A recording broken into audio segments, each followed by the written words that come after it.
Doctor. Wilka. ¿Con quién estás? Smith, Wilka. Sí, doctor. Estoy con el doctor Jaime. Jaime Paredes. Sí, Jaime Paredes Salas. Sí, Jaime Paredes. ¿Ha visto aborto o no ha visto? No, doctor, no hemos visto todavía aborto. Todavía, perfecto. Y Orlando Guzmán Delgado, ¿con quién está? Presente, doctor, estoy con el doctor Milton Tupa. Con Milton Tupa, Ochoa. ¿Ya ha visto el tema de aborto? No ha visto todavía. Todavía, doctor, no ha visto. Pucha, ya. En mi grupo creo que ya hemos visto más de uno. Hoy día hemos analizado un caso con... ¿Quiénes han estado hoy día en la práctica? Eran dos, un varón y una mujer. ¿Quiénes? Yo, doctor. Yo estaba presente, doctor. Ya, Germán Peláez, ¿cómo se llama tu compañera? Con Sharon, doctor. Sharon, ¿qué más? Sharon Silva. Sharon Silva. Faltó el otro compañero, ¿cómo se llama? ¿Cómo se llama su compañero que faltó?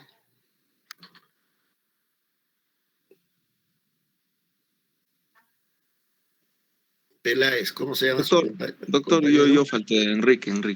Enrique Quintana Coloma, directamente de Andahuaylas. Has faltado, Enrique. Sí, doctor, tuve que ir a donde mi asesora, al de salud, y no me alcanzó el tiempo, doctor. Calculé mal. Claro, no tienes que calcular, porque si no vas a calcular mal y te quedas de promoción, jalao. Entonces no tienes que calcular mal, tienes que achuntar bien, ¿ah? Bueno, entonces, ese es el primer tema de la unidad. Si ustedes revisan el cuadro de aborto, está dentro de una de las complicaciones que se presentan con cierta frecuencia.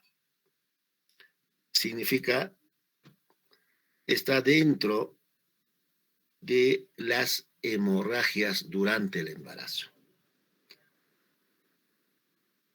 Entonces, cuando uno habla de hemorragias durante el embarazo, será pues la complicación más frecuente.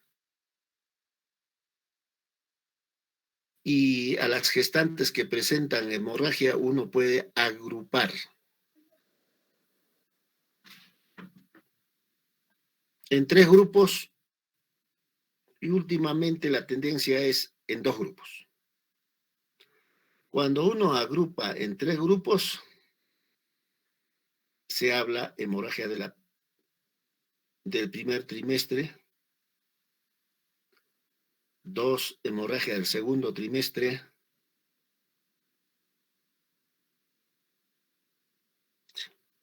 hoy día, si los muchachos estaban atentos ahí en la pase de visita a las 8 de la mañana, pusieron hemorragia, me parece, de la segunda mitad, porque era una gestante de 29, 30 semanas, venía al hospital porque sangraba. Hemorragia ya sería tercer trimestre, hemorragia, pero pusieron, creo, segunda mitad o segundo trimestre. Pero si es 29, 30, ya sería hemorragia del tercer trimestre. Y la otra forma de agrupar es hemorragia de la primera mitad del embarazo y hemorragia de la segunda mitad del embarazo. Yo creo que es un acuerdo general considerar a las gestantes que sangran, colocar como hemorragia de la primera o hemorragia de la segunda mitad del embarazo. Ustedes que van a hacer, seguro que en esos hospitales van a colocar de esa manera. O estoy frente a una gestante con hemorragia de la primera mitad, segunda mitad. Significa, si consideramos un embarazo que tiene una duración de 40 semanas. Primera mitad será hasta 20 semanas. Y segunda mitad será a partir de 20 semanas con un día hasta después.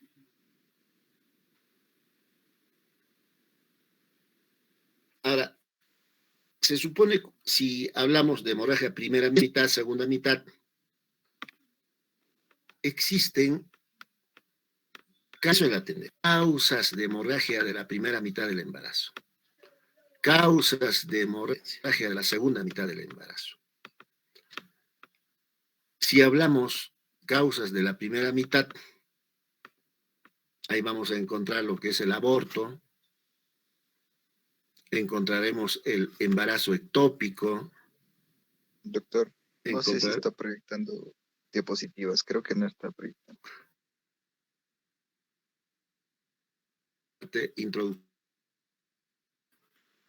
Entonces, tenemos el aborto, tenemos el embarazo ectópico, tenemos la enfermedad trofoblástica gestacional.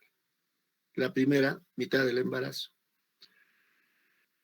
Segunda mitad del embarazo, si una gestante viene hemorragia después de 20 semanas, ¿en qué debo de pensar? Causas de hemorragia de la segunda mitad. Será pues en una placenta previa.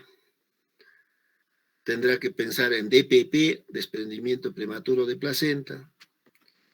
Tendría que pensar en ruptura de vasa previa. Tendrá que pensar en ruptura uterina.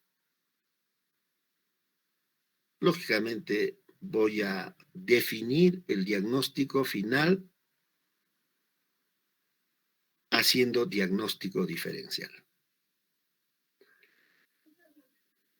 Por otra parte, cuando uno presencia o está frente a una gestante con hemorragia, además de lo que hemos mencionado, las hemorragias pueden estar relacionados con el embarazo o no estar relacionados con el embarazo. ¿Qué significa?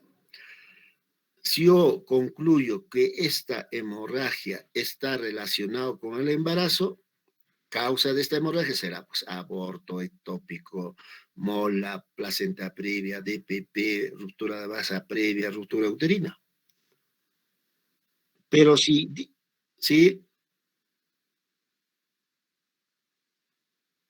dije que no estoy presentando, estamos haciendo la parte introductoria. Entonces, si yo digo que no está relacionado con el embarazo, seguramente ustedes si revisan en los libros van a encontrar, se habla de causa ginecológica de hemorragia. ¿Qué significa? Esta gestante a nivel del cuello uterino puede tener un mioma, puede tener un pólipo, puede tener una cervicitis crónica, puede tener cáncer y estar embarazada y sangrar de ese mioma, de ese pólipo, de esa cervicitis, de ese cáncer, sangrar de esa zona. O haber tenido relaciones sexuales y producirse un desgarro, ya sea en el introito, ya sea en la vagina, y sangrar de ese desgarro. Entonces, tendrá como causa de hemorragia el trauma. Todo lo que les he mencionado es prácticamente un resumen de lo que vamos a conversar en esta unidad, porque vamos a desarrollar hemorragias tanto de la primera mitad como de la segunda mitad del embarazo.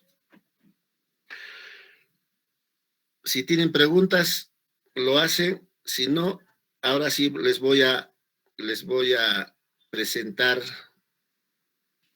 las diapositivas. A ver, a ver, a ver, a ver. Ya está bien. ¿Cómo era?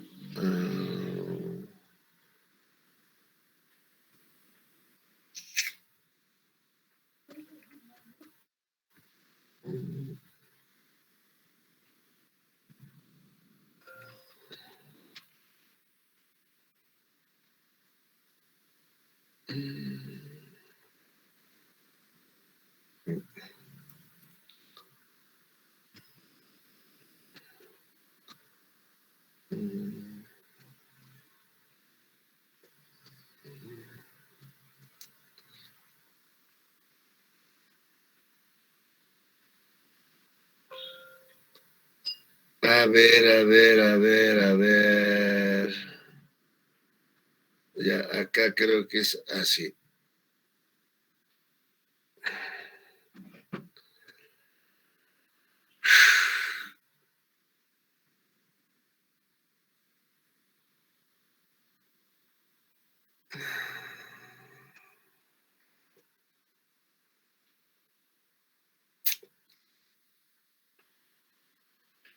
¿Se ven las diapositivas o no?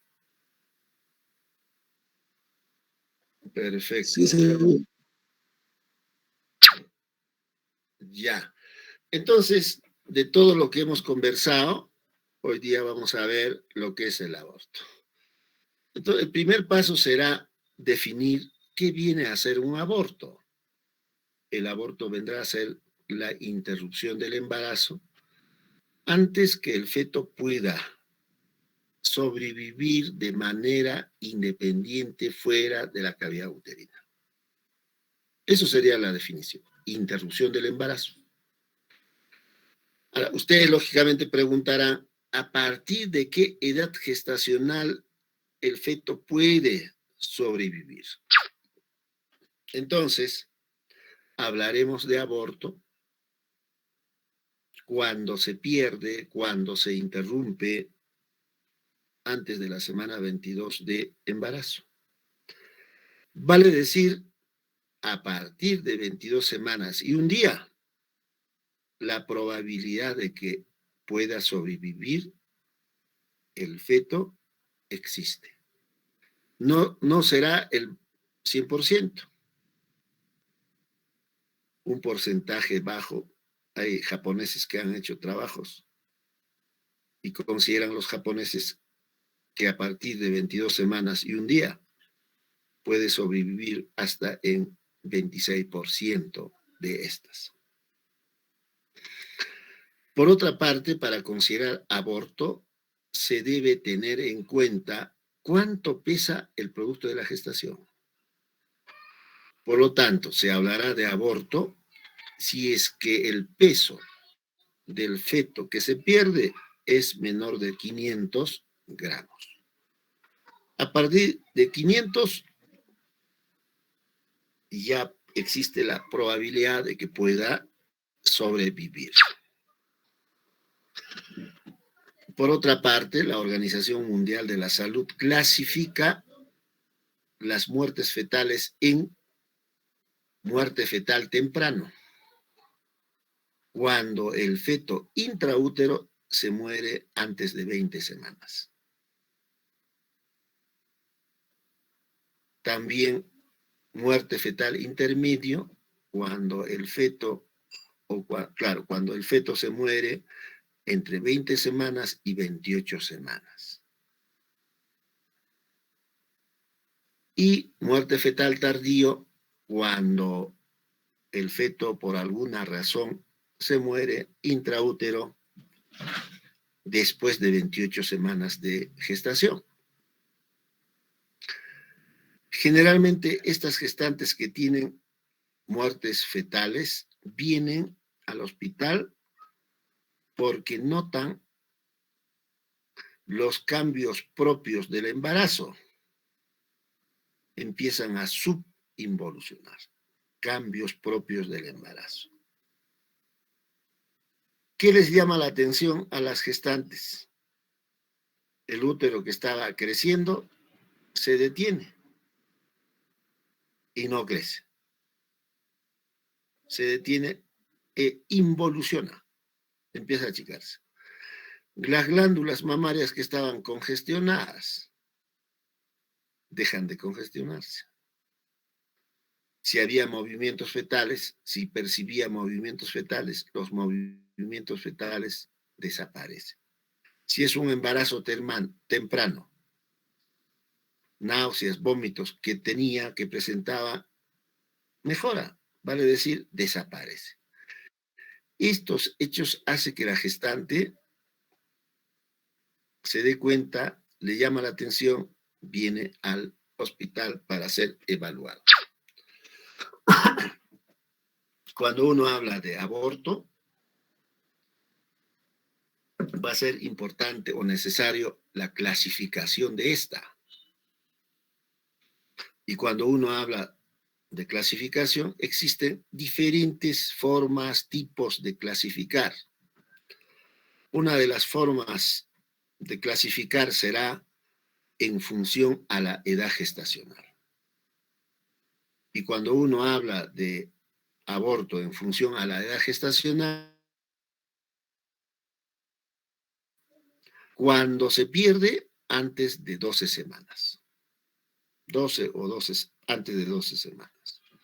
Y aborto tardío, cuando la pérdida del producto de la gestación se presenta entre 13 y 22 semanas. De estos dos tipos de aborto en función a la edad gestacional, generalmente se pierde, se aborta antes de las 12 semanas. Por lo tanto, presenciamos a un aborto precoz. Pocas veces, raras veces se presenta un aborto tardío. Otra forma de clasificar es en función a la intervención del hombre. Entonces hablamos de aborto espontáneo y hablamos de aborto. Lógicamente, lo que atendemos en el hospital generalmente son abortos espontáneos, en la que la mano del hombre no ha intervenido en la finalización del embarazo. Y lógicamente hablamos también de aborto provocado cuando interviene la mano del hombre. Son pocas veces los abortos provocados llegan al hospital. Si llegan al hospital, llegan cuando se complican. ¿Cuántas veces hemos visto en el hospital abortos que llegan con sus complicaciones, ya sea de tipo hemorrágico, complicaciones, hemorragias, infecciones o perforaciones también? Entonces, en el hospital generalmente vemos abortos espontáneos. Y también tenemos aborto habitual. Entonces, uno habla de abortadora habitual. ¿Cuándo se dice que una mujer es abortadora habitual? Cuando presenta 3 o más abortos consecutivos. O cuando una mujer presenta 5 abortos que se han presentado espontáneamente en forma intermitente o alternado. Vale decir, primero abortó, segundo terminó en un parto normal, tercero de repente abortó. 5 abortos alternos. Ahora, ¿por qué es importante recordar el término de aborto habitual? Porque las mujeres que tienen aborto habitual, abortadoras habituales, es causa de infertilidad. O sea, estamos hablando de abortadora habitual espontánea. Vale decir, se embarazan, luego lo pierden, Segundo embarazo, lo pierde espontáneamente. Tercer embarazo, espontáneamente. Un problema de infertilidad. Lógicamente hay que empezar a investigar por qué esta mujer está abortando consecutivamente. Cuando uno habla de aborto, de acuerdo a la clasificación en relación a la edad gestacional, les decía temprano, precoz y tardío. Entonces, el 80% de los abortos se va a presentarse tempranamente o precozmente. ¿Qué significa? Antes de las 12 semanas. Tempranamente. Y solo en el 20% de los que se pierden se presentarán tardíamente, significa más de 12 semanas hasta 22 semanas.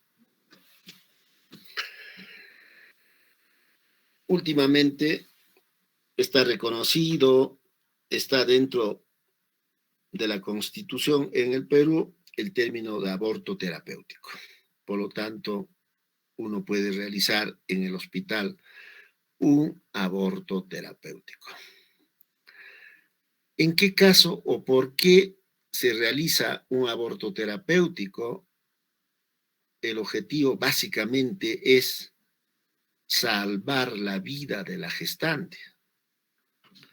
Cuando la continuación del embarazo o el parto significa un riesgo o pone en riesgo grave la vida de la gestante. Por ejemplo, si yo tengo, por decir,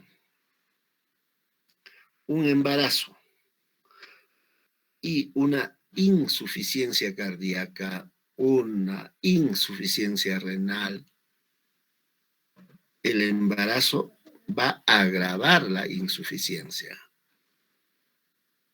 Por lo tanto, va a poner en peligro la vida de la gestante. Ahí se puede realizar el aborto terapéutico. También podemos realizar el aborto terapéutico cuando detectamos ecográficamente malformaciones congénitas graves y este producto de la gestación con esas malformaciones fuera de la cavidad uterina no va a poder vivir. También se puede realizar el aborto terapéutico. Y finalmente hay una clasificación clínica del aborto. Lógicamente, clasificación clínica en caso de aborto espontáneo. Y viene a ser una secuencia. Por lo tanto, si yo estoy frente a una gestante con aborto espontáneo, empieza como amenaza de aborto. Y como es una secuencia, cuando la amenaza de aborto no responde al manejo, puede ir avanzando progresivamente. Por lo tanto, una amenaza de aborto en algún momento puede convertirse en aborto inminente, aborto inevitable, aborto en curso, aborto diferido, aborto incompleto y aborto completo. Es una secuencia. En la práctica clínica podemos utilizar o se utiliza dos formas de clasificar el aborto. Una forma de clasificación clínica, en este caso, como estamos observando en la diapositiva.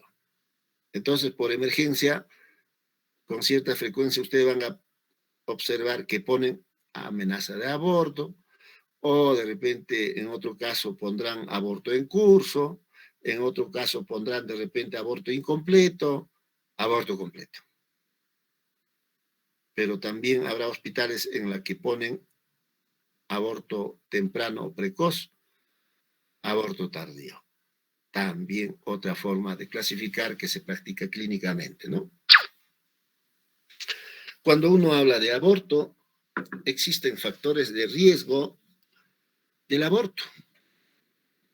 Y cuando uno habla de factores de riesgo, uno de los factores de riesgo será la edad materna.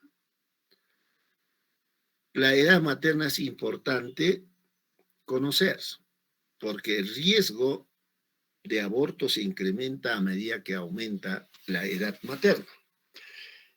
Si uno compara entre 12 y 19 años, el riesgo de aborto en este grupo es solo 13%. Y entre 40 y 44 años, el riesgo de aborto es más del 50%. Uno se preguntará por qué a mayor edad existe mayor probabilidad de abortar. Tiene que ver con la calidad de los óvulos. La calidad de los óvulos va a ir deteriorándose, empeora con la edad de la gestante o de la mujer. Y esto quizás sea una de las razones por las que está establecido a través de la Organización Mundial de la Salud que una mujer puede embarazarse o debe embarazarse entre 25 y 35 años de edad. Antes puede embarazarse, pero no es recomendable. Después también puede embarazarse, pero tampoco es recomendable. Otro factor de riesgo será el estrés. Y se ha demostrado de que el estrés actúa negativamente sobre el embarazo. ¿Y cómo se comprueba? Se comprueba de que, por ejemplo, si yo comparo un grupo de mujeres que trabajan en el campo, agricultura, ganadería, con otro grupo de mujeres que tienen responsabilidades laborales en una ciudad, las mujeres que trabajan, por decir, en el Hospital Lorena, si yo comparo con mujeres del campo, tendrán más opción de abortar por el estrés. Aquellas mujeres que fuman, consumen tabaco, también tienen más opción de abortar, y finalmente el alcohol también. Por lo tanto, el consumo de bebidas alcohólicas en el primer trimestre incrementa el riesgo de aborto. Y si hablamos de causas, existen causas ovulares del aborto. Y dentro de las causas ovulares del aborto, lo que resalta son las causas cromosómicas. Causas cromosómicas.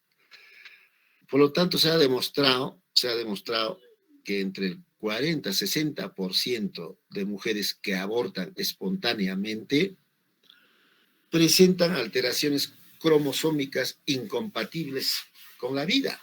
O sea, embriones que tienen alteraciones cromosómicas. Y dentro de estas alteraciones cromosómicas, lo que se observa con mayor frecuencia son las trisomías, hasta en 52%. También se observa las triploidías, 20%, y el Turner, 18%. Por lo tanto, cuando uno presencia un aborto temprano, hay que pensar que este aborto está siendo o se está produciéndose porque tiene alteraciones cromosómicas, porque es alto, ¿no? 40%.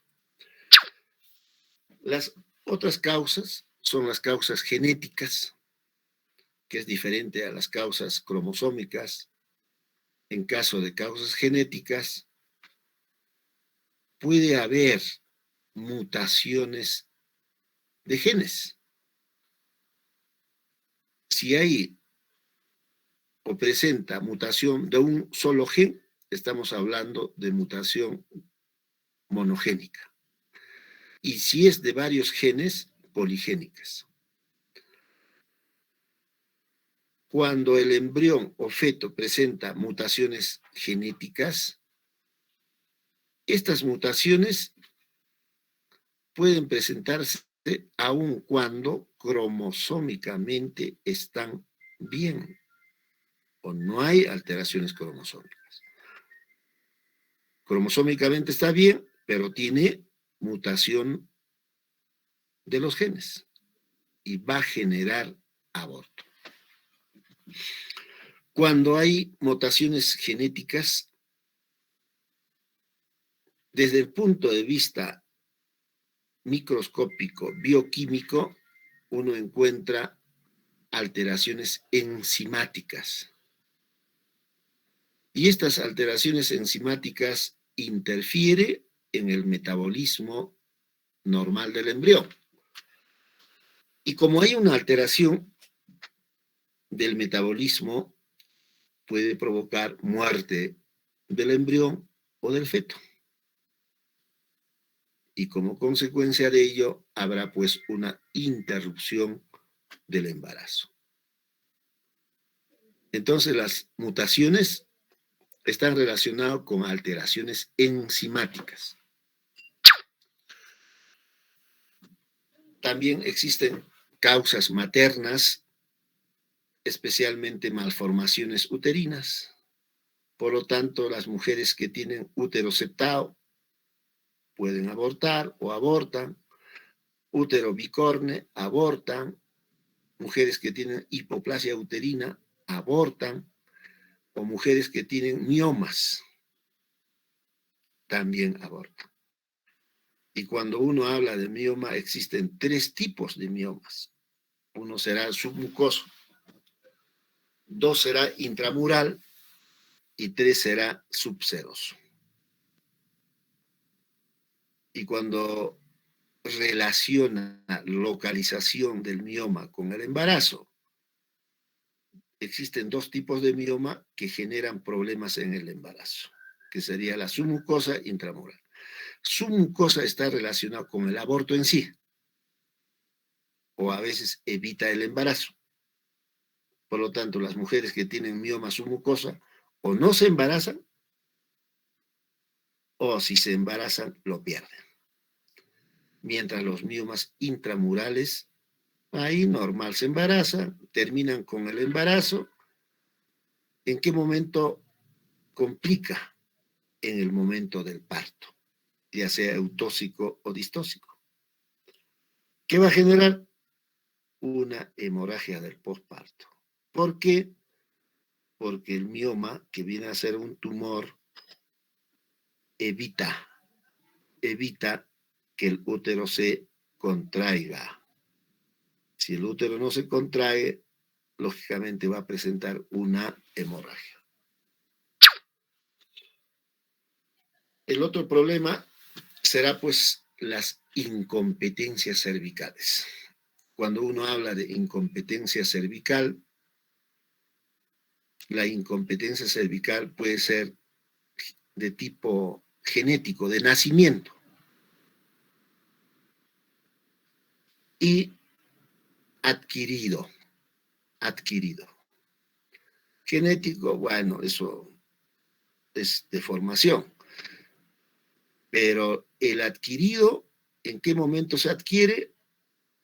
Cuando se provoca aborto.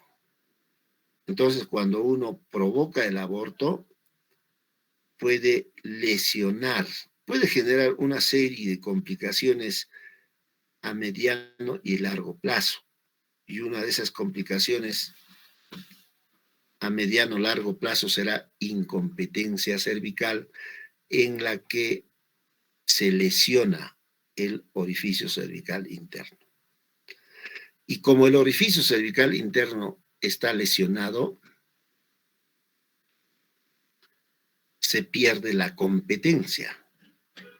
Por lo tanto, como se pierde la competencia, ofrece menor resistencia a la presión intrauterina, intracavitaria, porque ustedes se imaginarán que la presión intracavitaria va a ir incrementándose a medida que el embarazo va aumentando en edad gestacional.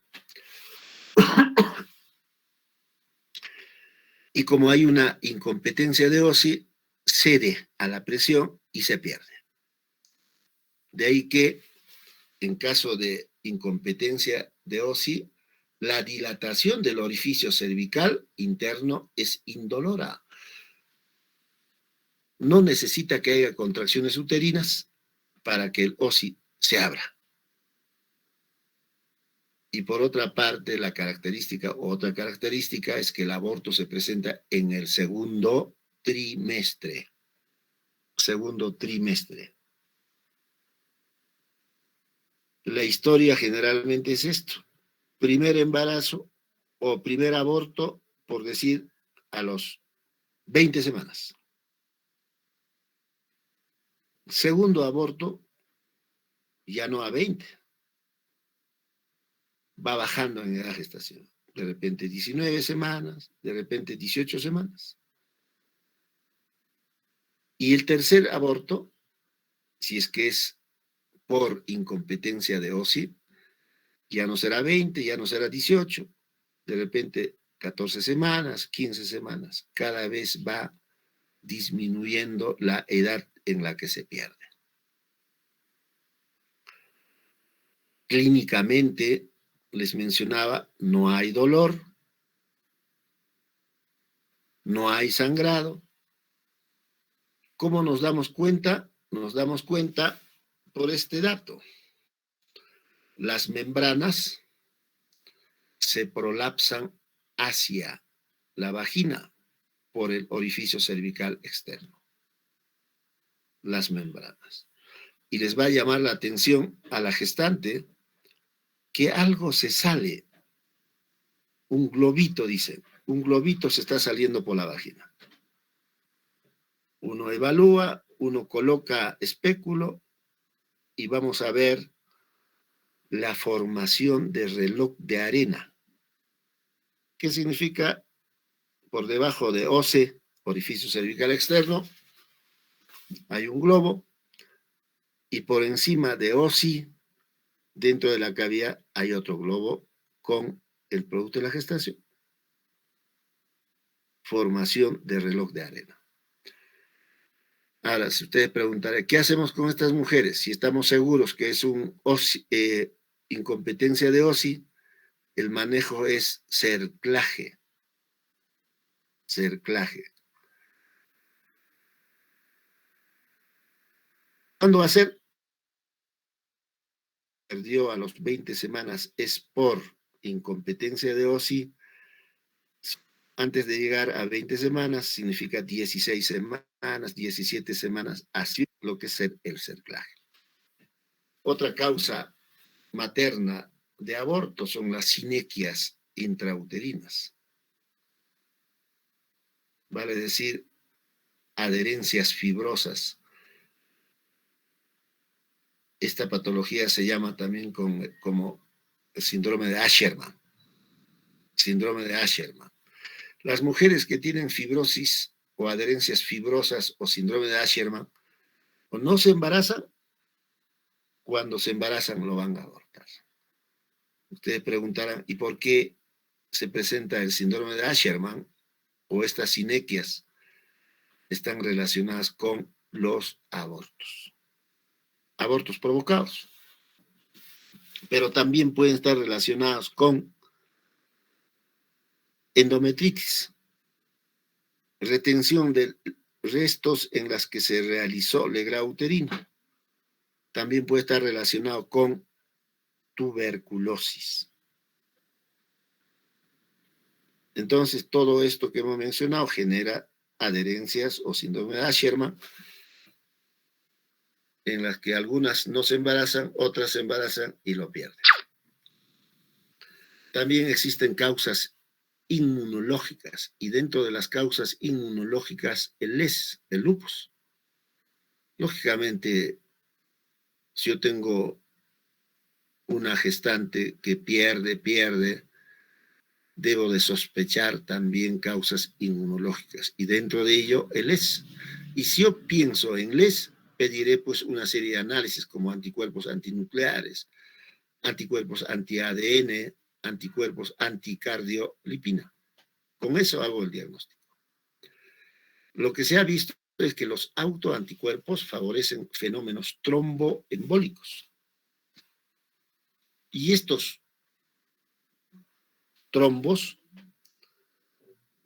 generalmente afectan a nivel de la placenta. Y como afecta la placenta, el pasaje de sangre de la madre al producto va disminuyendo y se va a presentar pérdidas. Entonces, en caso de les, generalmente son mujeres que abortan en forma recurrente. La otra causa inmunológica es el síndrome antifosfolipídico. Este síndrome antifosfolipídico últimamente está aumentando. Cuando uno sospecha el síndrome antifosfolipídico, habría que solicitar los anticuerpos antifosfolípidos. Cuando hay presencia de estos anticuerpos antifosfolípidos o lipídicos, va a generar trombosis a nivel de arterias y venas, igual a nivel de la placenta, que va a generar disminución del pasaje de sangre de la madre al producto de la gestación y va a generar aborto recurrente. El síndrome antifosfolipídico no solo genera aborto recurrente en el primer trimestre, sino también en segundo trimestre, y últimamente se ve con cierta frecuencia que genera complicaciones en el tercer trimestre. ¿Y qué puede generar este síndrome antifosfolipídico en el tercer trimestre? Las preeclampsias. Entonces, las preeclampsias en el síndrome antifosfolipídico son preeclampsias de presentación temprana. Vemos preeclampsias 26 semanas, 27 semanas, y es de evolución progresiva grave. Son las preeclampsias que tempranamente se presentan, no responden al tratamiento, fácilmente pasa a una eclampsia o un síndrome de Gel. Como es temprano, la posibilidad de que se pierda el producto de la gestación es alto también, ¿no?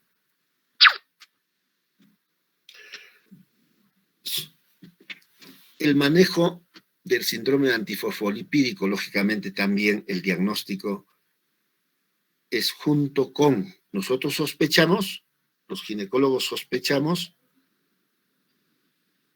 interconsultamos a los reumatólogos, por lo tanto, el diagnóstico es con el reumatólogo y el ginecólogo.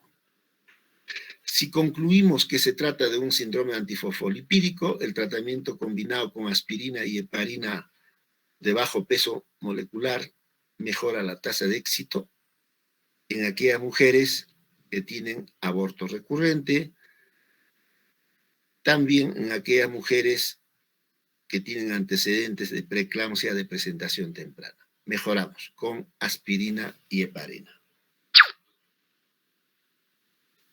Finalmente hay causas endocrinas que generan el aborto, las hipotiroideas. Ustedes que han desarrollado hipotiroidismo, las hipotiroideas o demoran en embarazarse, no se embarazan, y cuando se embarazan tienen un riesgo doble de aborto comparando con gestantes que no tienen hipotiroidismo. Entonces, si yo estoy frente a una gestante que tiene historia de aborto, es gordita, debo de sospechar en hipotiroidismo, quizás haciendo los análisis hagamos el diagnóstico y le manejamos. También las diabéticas, ¿no? ¿Cuál es la explicación de las diabéticas relacionadas al aborto? Se ha descubierto que las altas concentraciones de glicemia, lógicamente aquellas mujeres que no reciben hormonas, o sea, insulina, o recibiendo no lo regulan, genera apoptosis en células del blastocisto. Apoptosis, muerte celular. Y esto va a ocasionar pérdidas recurrentes durante el embarazo. También en este grupo está pues, la insuficiencia del cuerpo lúteo, y la insuficiencia del cuerpo lúteo está relacionado con aborto precoz, temprano, y el diagnóstico de insuficiencia del cuerpo lúteo es un diagnóstico de eclusión. Recién pensamos en insuficiencia del cuerpo lúteo. También existen infecciones que pueden generar aborto. Dentro de ello la sífilis, listeriosis, no hay que pensar en la megalovirus, toxoplasmosis, rubiola, parotiditis. De estos vemos con cierta frecuencia que son causa de aborto la sífilis.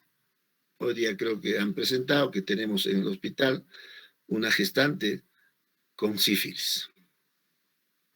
Lógicamente, en este caso, una sífilis tratada, ¿no? Ahora vamos a ver lo que es el aborto espontáneo. Cuando uno habla de aborto espontáneo,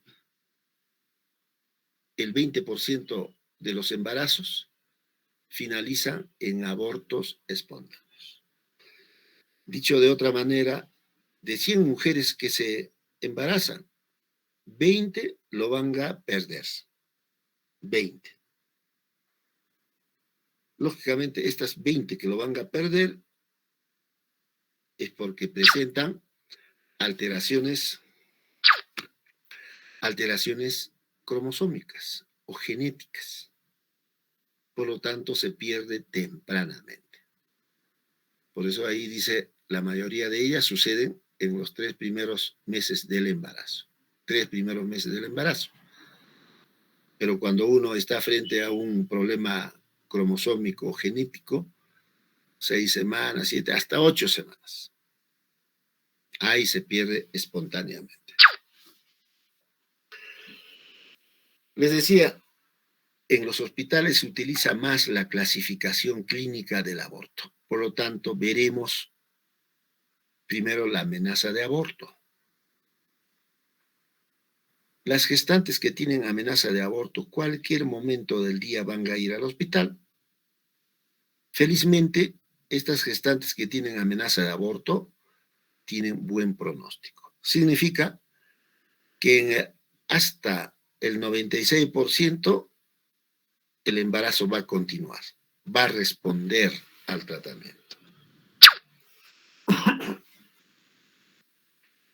Existen 3 manifestaciones clínicas por las que una gestante que tiene amenaza de aborto va a ir al hospital.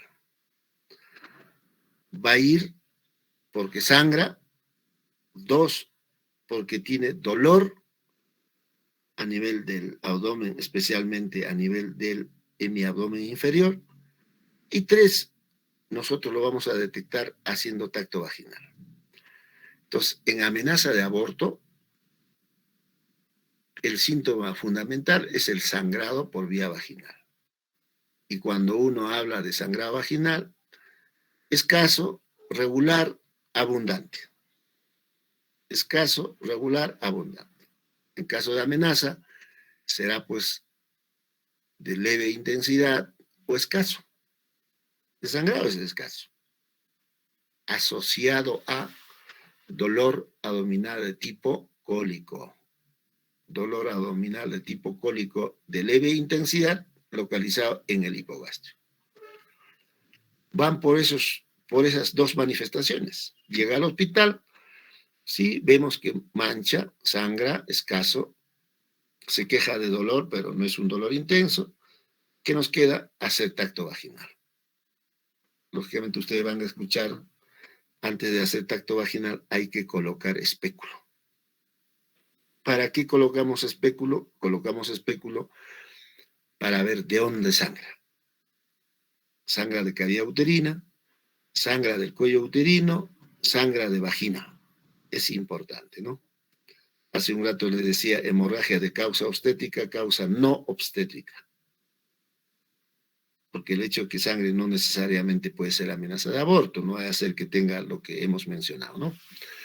Entonces, al tacto vaginal, tamaño uterino compatible o que corresponde a la edad gestacional. 2, en caso de amenaza al tacto vaginal, los orificios cervicales sin modificaciones. Orificios cervicales cerrados.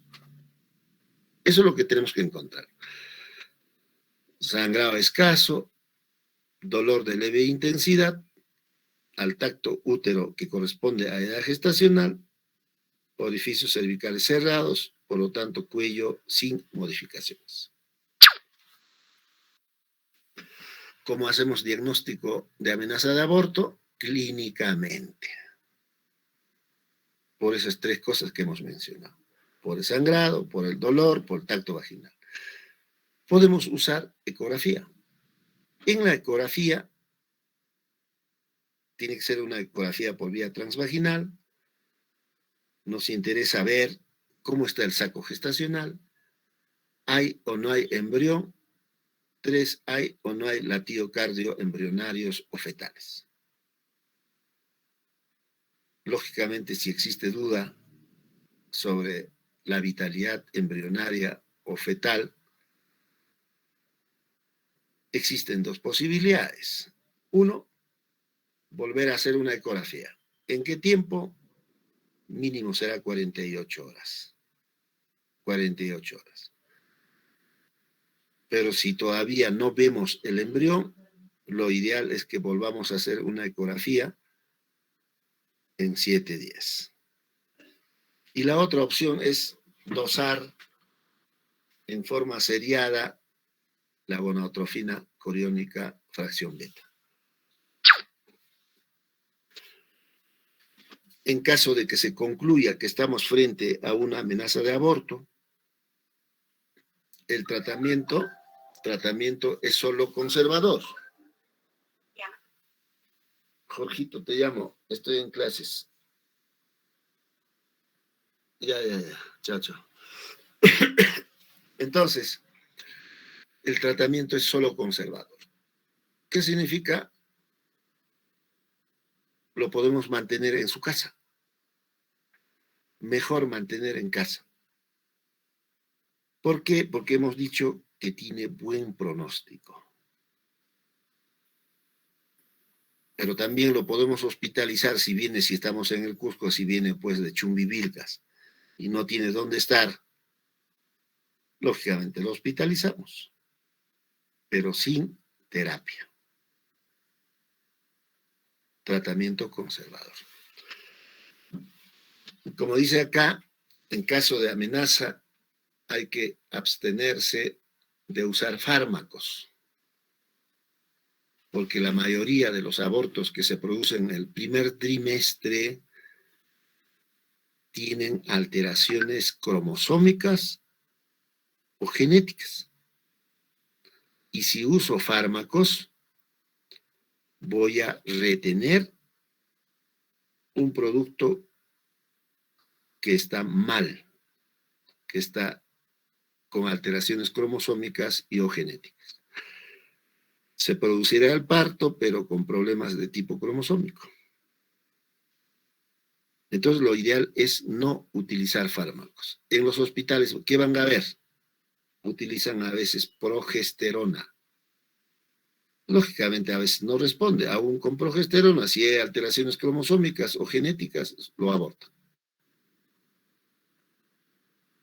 En otros lo retiene, pero van a nacer mal. El organismo de la gestante teóricamente detecta algo que está formándose mal. Por lo tanto, lo rechaza. Es evolución natural del embarazo. Entonces, por ahí se dice que no se debe utilizar ningún medicamento. Lo único que hay que hacer debe estar en reposo, debe restringirse la actividad física, nada de relaciones sexuales, Si estamos en el hospital, un apoyo psicológico, la psicóloga debe realizar psicoterapia. Ese es el manejo en caso de amenaza de aborto. Ahora, estamos en amenaza de aborto, el sangrado persiste. ¿Qué hay que hacer? Hay que valorar la vitalidad del producto de la gestación. ¿A través de qué valoramos la vitalidad? A través de una ecografía transvaginal. Entonces, con la ecografía transvaginal tenemos que ver, evaluar cómo está el saco, características del saco. El saco debe tener, pues, bordes regulares, un saco ovalado. Esas dos cosas valorar ecográficamente, pero también valorar el embrión o el feto. Significa, dependiendo de la edad gestacional, ver hay o no hay latidos, hay o no hay movimientos del tronco, extremidades, y finalmente valorar ecográficamente los latidos cardíacos. Si tenemos opción de dosar beta-HCG, una concentración de beta-HCG menor de 1000, nos dice que este embarazo es de mal pronóstico. Si eso es el caso y está sangrando, no haces nada, que se pierda espontáneamente, porque si no, lo vamos a detener algo que está formándose mal.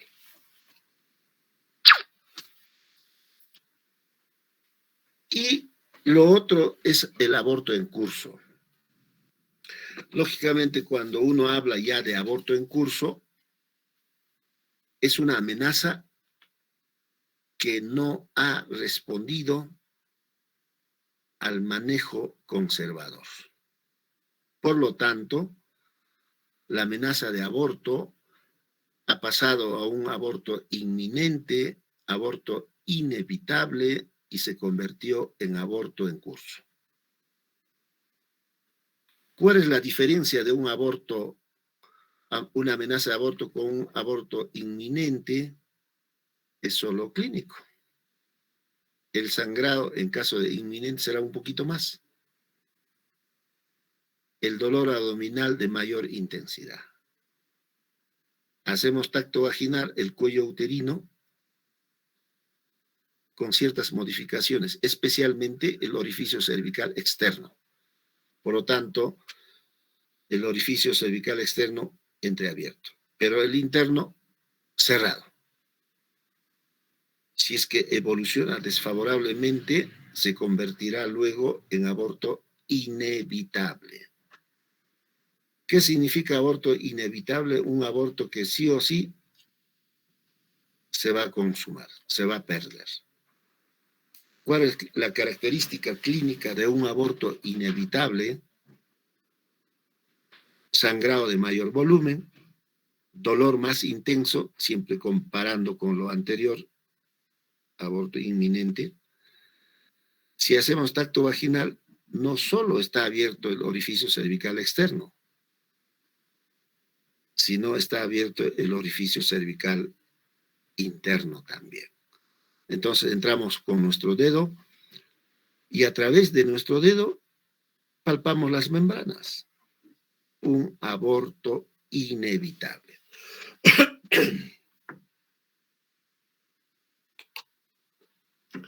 Pero también hay otra característica que nos obliga a diagnosticar como aborto inevitable. Cuando estamos frente a una gestante que no sangra,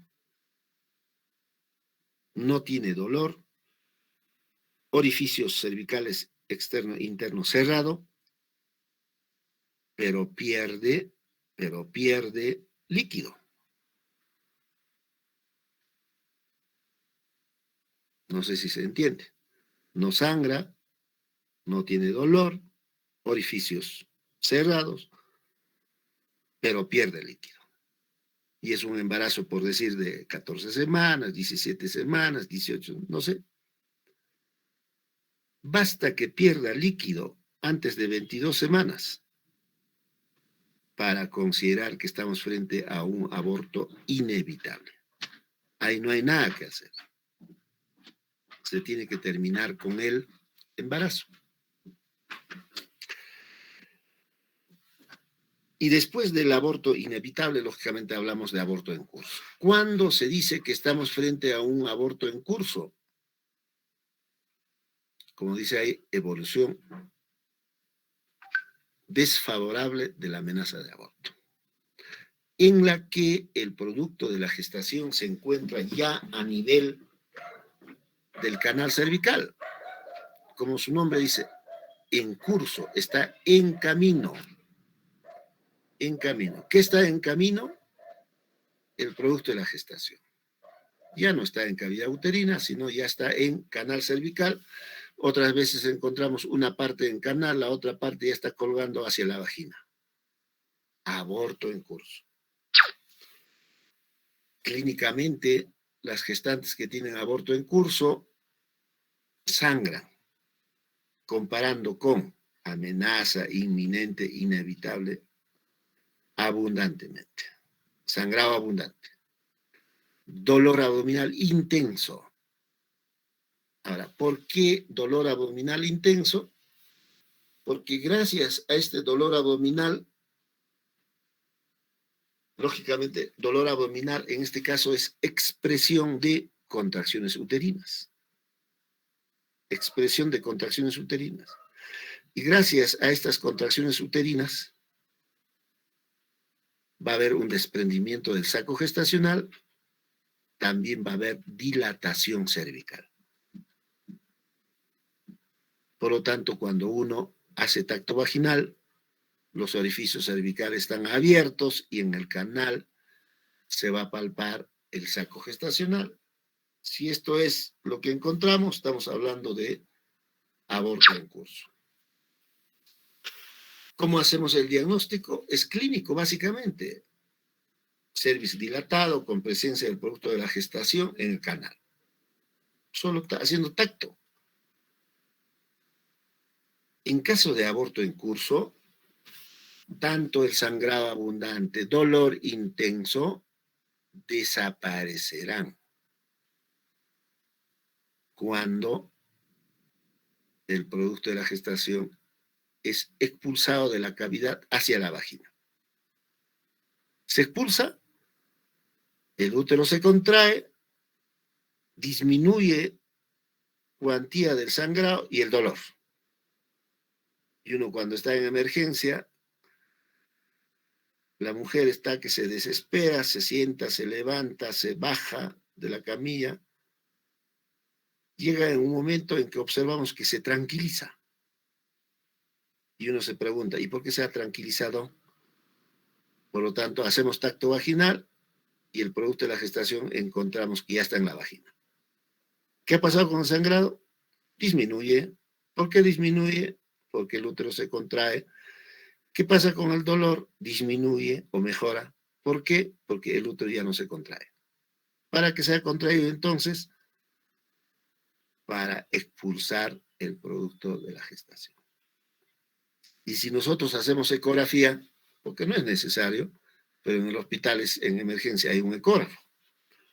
Si hacemos, vamos a ver que el saco está desprendido, ya está en el canal, o una parte del producto ya está colgando hacia la vagina.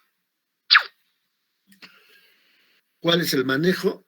Tenemos dos opciones. Uno es una conducta activa. ¿Qué significa una conducta activa? Canalizamos una vía, a través de esta vía colocamos cloruro de sodio, porque esta mujer se puede chocar.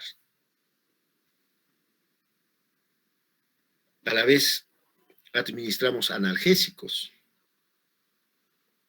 para calmar el dolor, solicitamos análisis de laboratorio, y como la gestante ya está con una vía, hemos colocado analgésicos, podemos realizar evacuación de la cavidad uterina.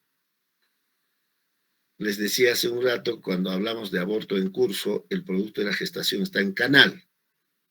Entonces, una conducta activa significa después de colocar analgésicos, vía, colocar en una posición ginecológica, colocar espéculo, y como el producto ya está en el canal o en otros casos colgando a la vagina, agarramos con una pinza Fester, cogemos y lo jalamos. La gestante les va a agradecer, porque el dolor disminuye o desaparece y el sangrado también. La paciente entra en calma. Entonces, por eso dice ahí evacuación de la cavidad uterina, ya sea con legrado uterino instrumental o a través del ameo. Y finalmente, el aborto espontáneo consumado. El aborto se ha consumado. ¿Cuándo decimos que el aborto se ha consumado? O sea, ya pasó amenaza, inminente, inevitable y en curso. Consumado. Cuando uno habla de aborto consumado, puede ser aborto completo. Puede ser aborto incompleto. O el embrión o feto muerto puede permanecer en el útero por días o semanas. Se queda, no es expulsado, se queda en cavidad uterina por días o por semanas. Eso es aborto espontáneo consumado, que puede ser completo, incompleto, o el embrión o feto muerto se queda en cavidad uterina. Es un aborto completo. En caso de aborto completo, que sería el saco, y dentro del saco, el producto de la gestación es expulsado en completo o completo, en bloque, expulsado en bloque. Lógicamente, si ustedes leen, tienen que leer William, por ejemplo, ahí van a encontrar, se hablará aborto completo o se producirá aborto completo hasta 6 semanas de embarazo. Seguramente por ahí van a encontrar de repente en algún otro texto 7 semanas, máximo 8 semanas. Pero yo creo que el consenso es hasta 6 semanas. Cuanto más tarde, no hay aborto completo, sino será aborto incompleto.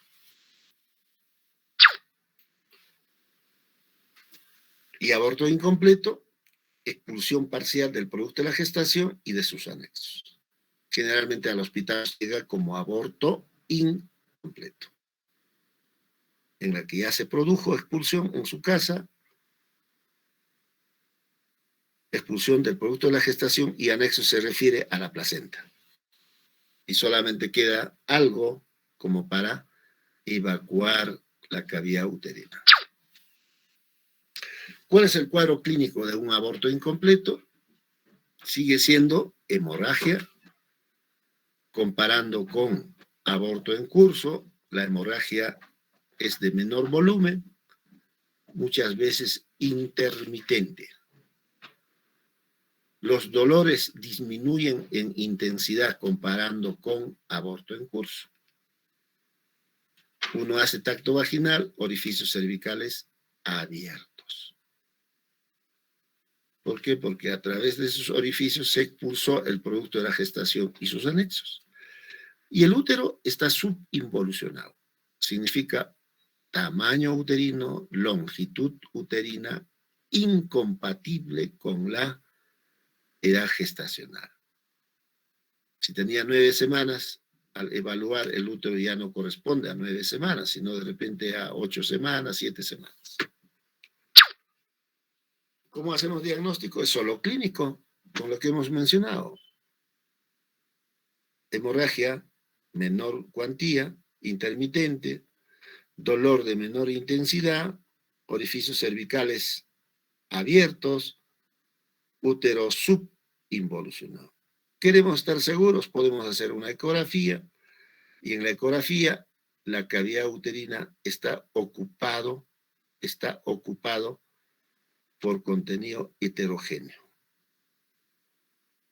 contenido heterogéneo. Ya no hay saco gestacional, solo es contenido heterogéneo. ¿Qué hacemos? ¿Cuál es el manejo? Evacuación de la cavidad uterina. ¿A través de qué? A través de las legras o a través de un ameo. Lógicamente, como hoy día les decía a los asistentes, residentes ahí en el ambiente donde hacemos cambio de guardia, tiene que ser con siquiera analgésico o pseudoanalgesia. Y si es con anestesia regional, mejor. Pero ustedes van a ver en los hospitales, le meten ahí. Entonces nosotros decimos, ¿con qué le han hecho el EU? Con aguantacaína. Significa sin anestesia. Debe ser sumamente doloroso. Yo utilizo un analgésico o un pseudoanalgésico más anestesia local. Anestesia local. Una anestesia que se coloca solo en cuello. Lógicamente la paciente nos va a agradecer. Pero también hay un manejo médico, porque lo que hemos mencionado, ya sea Legra o Ameo, es tratamiento quirúrgico. Pero también hay un manejo médico en la que podemos usar prostaglandinas, 600 a 800 microgramos de prostaglandina. Y a través de prostaglandina, lo poco o lo mucho que queda en cavidad podemos hacer expulsar. Pero usar prostaglandina, manejo médico, tenemos que calcular bien, conocer a la paciente. Porque si viene, por decir, de Rachi, por decir, se va a irse a su casa, ¿cómo lo controlamos? No hay forma. Entonces, para usar manejo médico con prostaglandina, tiene que ser en mujeres responsables y que viven en una ciudad, de manera que van a venir a las citas, porque hay que ir controlando. ¿Qué controlar? Expulsó, no expulsó, y dos, se presentó, no se presentó, infecciones.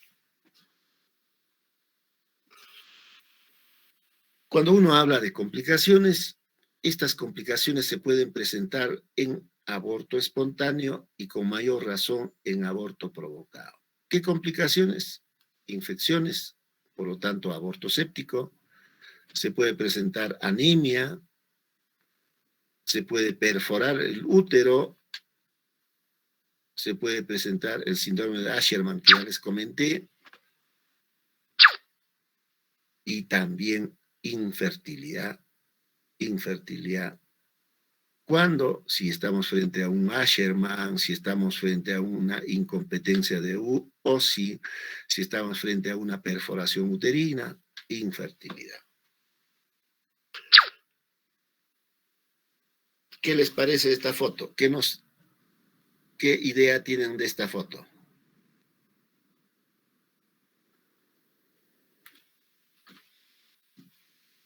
A ver, observen y digan, ¿qué será?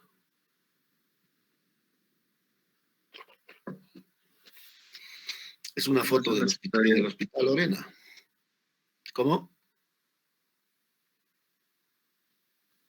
¿Qué será? Doctor, ¿se puede ver lo que es el cuello cervical y el orificio cervical? En este caso estaría ya semicerrado. Externo. Externo, cerrado. Orificio cervical externo. ¿Otra idea?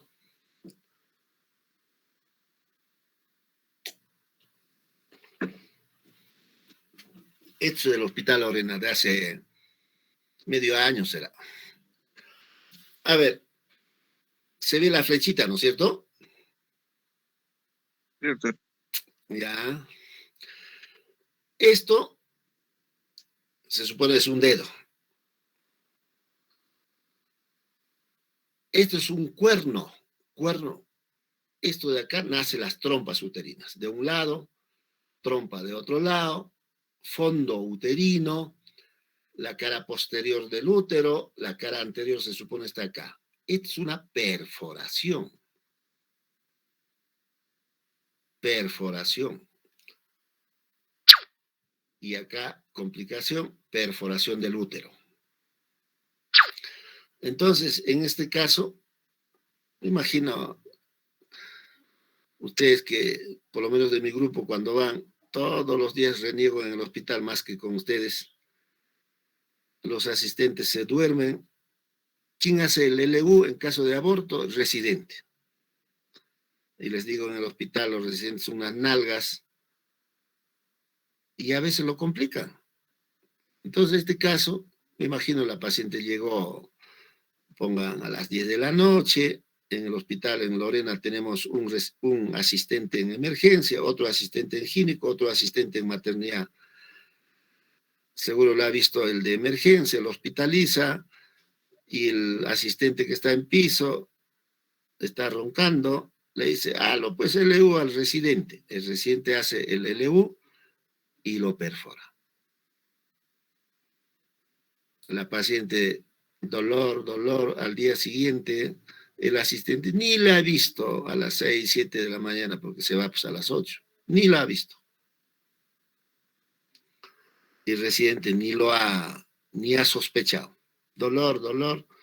Otro asistente entra a las 8 de la mañana y dice, duele, evalúa, sospecha algo, dice hay que hacer una ecografía, la ecografía encuentra líquido en fondo de saco.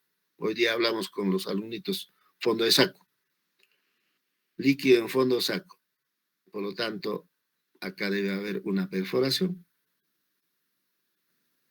Entran en sala de operaciones. Es la foto en sala de operaciones. Perforación a nivel del fondo. Un residente de tercer año, que es el mismo, ¿no? Lo que les decía, acá está traccionando una de las trompas con una pinza, la otra trompa con otra pinza para presentar bien, y eso era la lesión, ¿no?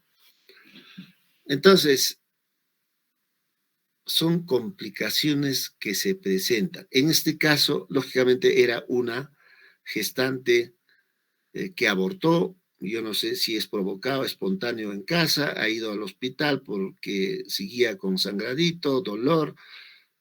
Entonces hospitalizan como aborto incompleto y había que hacer evacuación de la cavidad. En vez de ayudar, lógicamente, hemos complicado. ¿Por qué? Porque el residente a veces no está tan entrenado todavía y ahí viene pues la mano del asistente que tiene que guiar, como se dice, ¿no? Acompañar, si es que le da al residente, acompañar. Pero más bien lo hemos complicado. ¿En qué ha terminado este caso? Como es una perforación, terminó en una histerectomía. Otra complicación, coagulación intravascular diseminada, puede presentarse una insuficiencia renal aguda, también traumas. Cuando uno habla traumas, será pues traumas a nivel del cuello, o sea, desgarros, traumas a nivel de vagina, desgarros de vagina y también desgarros a nivel del introito vaginal, ¿no? Es un fluxograma que hacemos en caso de aborto. En caso de amenaza de aborto, comprobar vive o no vive a través de ecografía el embrión o feto. Si vive y tiene amenaza de aborto, el manejo es médico, conservador, básicamente, conservador. Lo que hemos mencionado, le daremos antibióticos si tiene infección urinaria, respiratoria, paludismo, fiebre tifoidea, bueno, antibióticos. Progesterona solo si hay una insuficiencia del cuerpo lúteo. Si no, no. Pero si estamos frente a una gestante que tiene aborto en curso, si asumimos un manejo activo, hay que colocar oxitocina para que ya lo expulse. Por lo tanto, va a sangrar menos, dolor menos intenso. Entonces, como dice acá, hay que reforzar la expulsión con oxitocina. Una vez que se expulse el producto de la gestación, se realizará evacuación de la cavidad uterina de los restos que pueden quedar. Evacuación de la cavidad de los restos que puedan quedar. ¿Con qué? Con Legra o con Ameo. Pero si el producto de la gestación se muere y se queda en cavidad uterina, entonces estamos hablando de aborto retenido. Aborto retenido. Tenemos dos opciones o dos caminos. Si es menos de 12 semanas, aborto temprano, aborto retenido temprano. Hay que madurar el cuello uterino con prostaglandina y realizar Ameo.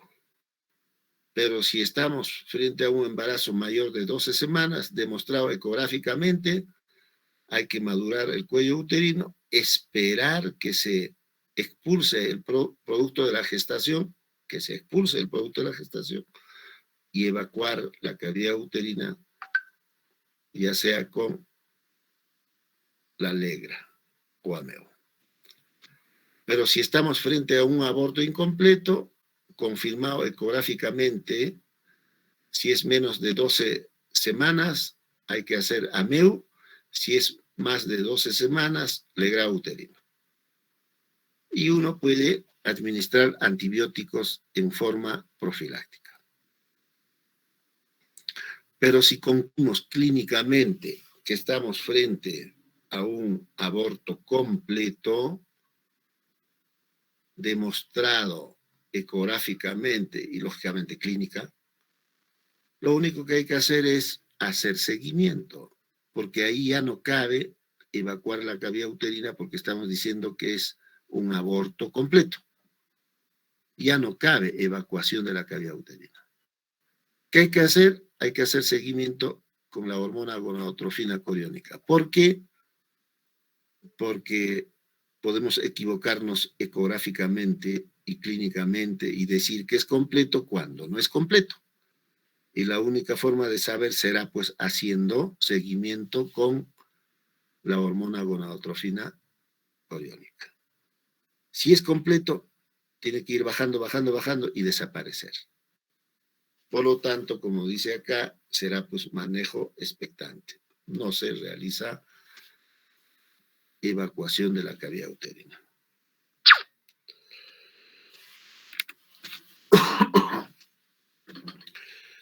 Hasta ahí sería. No sé si tienen alguna pregunta, algún comentario.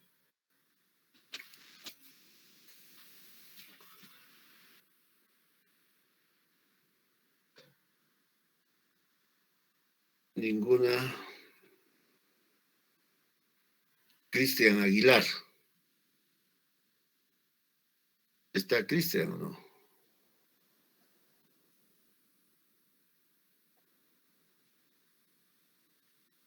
No está Cristian. Mariluz.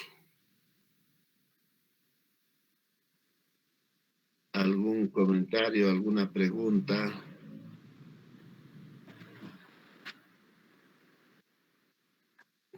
Perfecto. ¿Y Enrique Quintana?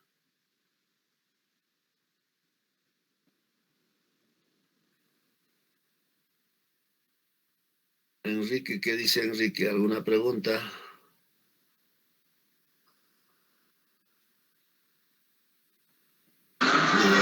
Ninguna, doctor, ninguna. O sea que Enrique estás festejando. ¿Dónde estás festejando, Enrique? No, doctor, no estoy festejando. Estoy escuchando. La bulla, se escucha la bulla. Ah, sí, de una tienda están descargando botellas o algo así. O sea que yo dije, este muchacho está en Andahuayla, está escuchando su guainito. No, doctor, sería bueno.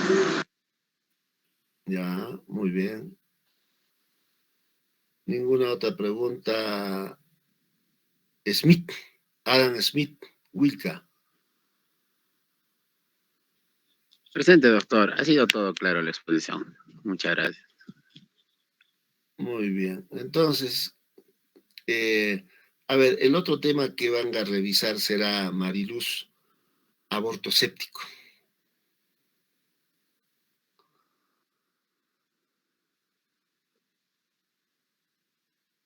No, alguien tiene que exponer aborto séptico. Ya, aborto séptico, porque hemos dicho una de las complicaciones del aborto son las infecciones y dentro de ello el aborto séptico. Y más tarde voy a hacer la lista de los temas que van a ver. Por lo menos el segundo grupo, que sería de repente el primer grupo para lunes sería el aborto séptico, para que haya una secuencia en lo que hemos hablado hoy día.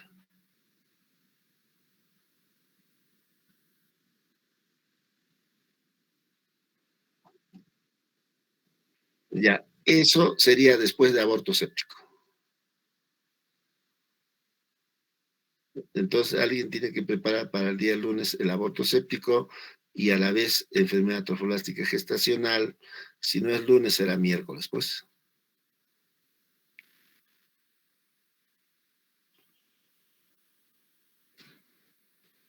¿De acuerdo?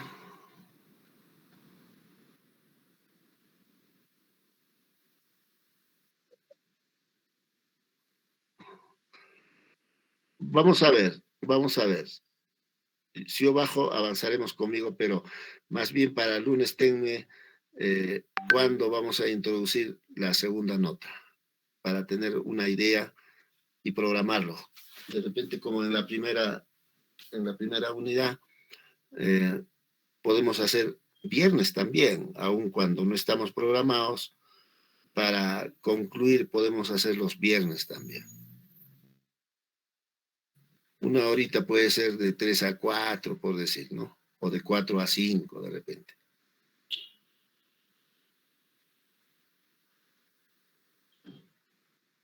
Claro, porque si no, no vamos a terminar. Tú tienes ahí el cronograma de cuándo debe ser, cuándo debemos introducir las notas, segunda nota o no.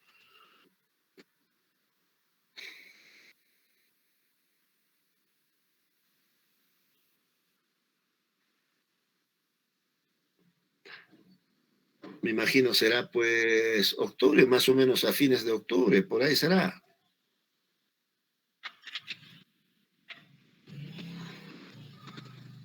A ver, como estamos con tiempo todavía, dele una miradita.